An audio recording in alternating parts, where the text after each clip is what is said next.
O Brasil, infelizmente, não é um país destacado como inovador.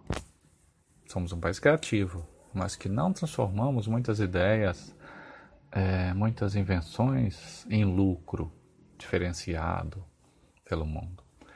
Devido a dificuldades de executar, de desenvolver essas inovações, desde questões burocráticas a questões culturais, tudo isso aí, o Brasil em 2015 foi posicionado como 70º colocado no Índice Global de Inovação, muito distante de países como Suíça, Reino Unido, Suécia, Holanda, Estados Unidos, que foram os líderes.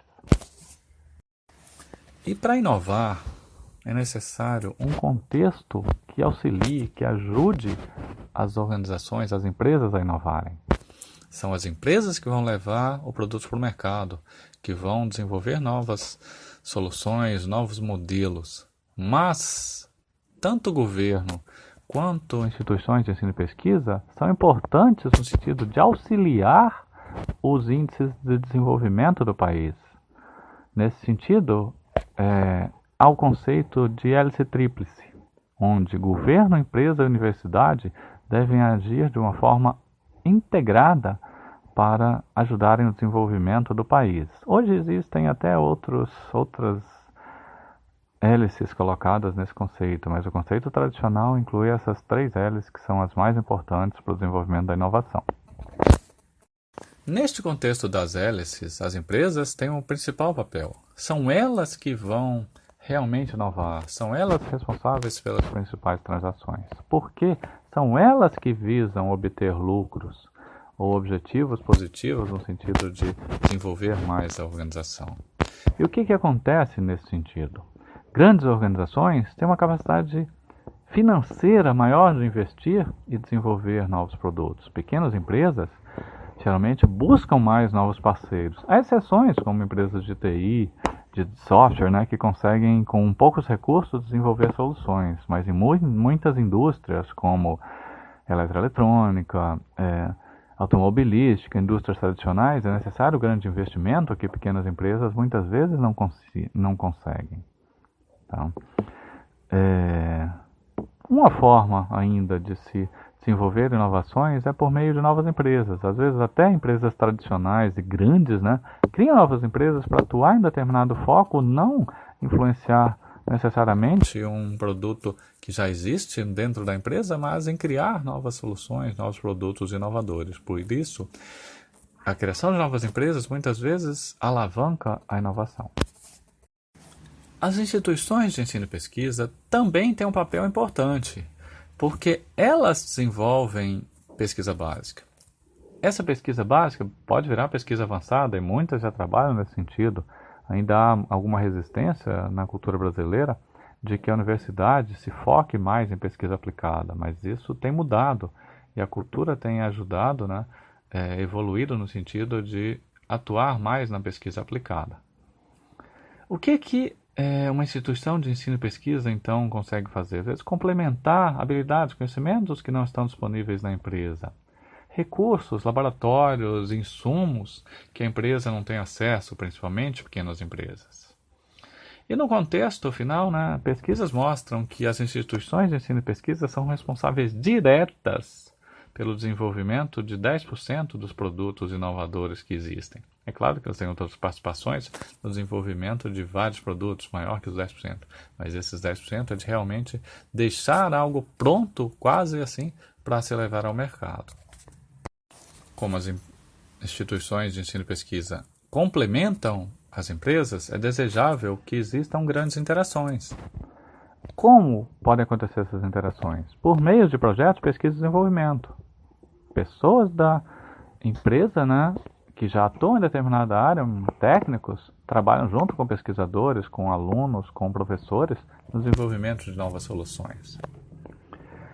As instituições de ensino e pesquisa também podem fornecer cursos, realizar eventos que permitam transmissão de conhecimento para o pessoal da empresa. Então, eles podem aprender bastante estando nesse ambiente de instituições de ensino e pesquisa. As instituições de ensino e pesquisa, as IEPs, também realizam ensaios, análises em seus laboratórios que podem auxiliar e ser fundamentais e muito importantes para o desenvolvimento de certas tecnologias de validações de produtos das empresas. As IEPs também podem atuar como consultorias, sejam elas técnicas no sentido de desenvolvimento realmente de um produto, sejam gerenciais, porque muitas empresas carecem de uma boa gestão. Às vezes tem bons produtos, boas tecnologias, mas que não conseguem transformar isso em resultados positivos por falta de gestão. Ainda pode acontecer a participação cruzada em conselhos. Empresários participarem de conselhos universitários e auxiliarem o desenvolvimento da universidade, das instituições de ensino e pesquisa, num rumo que seja mais adequado ao mercado, que forme pessoas com um perfil mais desejado pela indústria, que desenvolva tecnologias que estão mais próximas da realidade do mercado. E as empresas conhecem isso mais do que as universidades. Da mesma forma, né, pesquisadores podem atuar em conselhos de empresas porque às vezes eles conhecem a pesquisa básica, o desenvolvimento de determinada área que ainda não chegou ao conhecimento da empresa por estar distante ainda do mercado. O que mais que pode acontecer é a contratação de pesquisadores diretamente pelas empresas. Nesse sentido, pode-se contratar desde pesquisadores sêniores até alunos para fazer estágio, recém-formados, porque a universidade é uma fonte de pessoas capacitadas de recursos humanos. Além disso, há contatos informais. As pessoas da universidade e as pessoas das empresas convivem em ambientes externos ao do trabalho e também conversam, né, trocam ideias e acabam se ajudando, mesmo de maneira informal. Apesar de ser bastante importante para o desenvolvimento da inovação, a interação entre empresas e apps não é fácil. Existem diferentes filosofias, culturas, agendas. As empresas reclamam da lentidão dos pesquisadores da universidade, do excesso de burocracia, da falta de dedicação para projetos específicos. Um pesquisador geralmente não é valorizado pelas relações que ele desenvolve com a empresa, e sim por aquilo que ele publica, pelo menos em termos acadêmicos. É claro que com a empresa pode até ter uma lucratividade maior, mas ele não é reconhecido pelos seus pares por interagir com a empresa, mas principalmente, infelizmente, né, por suas publicações. Não que as publicações não sejam relevantes, são importantes, mas também as interações com empresas deveriam ser bem vistas.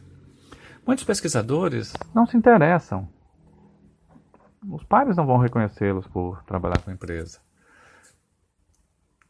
Ele não vai ter um retorno financeiro, às vezes, como desejaria. Então ele simplesmente ignora, né, o mercado e atua fechado em seus laboratórios, suas pesquisas. Às vezes, o que acontece ainda é que não há uma infraestrutura adequada. A empresa precisa de laboratórios atualizados e a universidade, às vezes, tem laboratórios didáticos mais simples que não atendem à necessidade das empresas, o que dificulta essa relação. Outras questões ainda ocorrem por problemas de gestão, por dificuldade de gerenciar os contratos, de fazer com que os projetos fluam de uma maneira adequada no ritmo que contemple tanto a universidade quanto a empresa.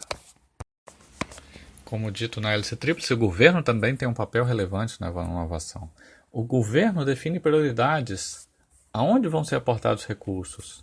O governo adquire itens desenvolvidos pelo mercado. O governo fomenta, direciona, disponibiliza recursos para os pesquisadores realizarem suas pesquisas. Então, é importante se ter essa relação de se apoiar, de se valorizar o desenvolvimento da pesquisa, da inovação dentro do contexto nacional. Então, o governo pode ajudar, né, nesse sentido e realmente fortalecer o desenvolvimento da inovação com prioridades, com recursos, com orientações, direções para o mercado que sejam seguidas.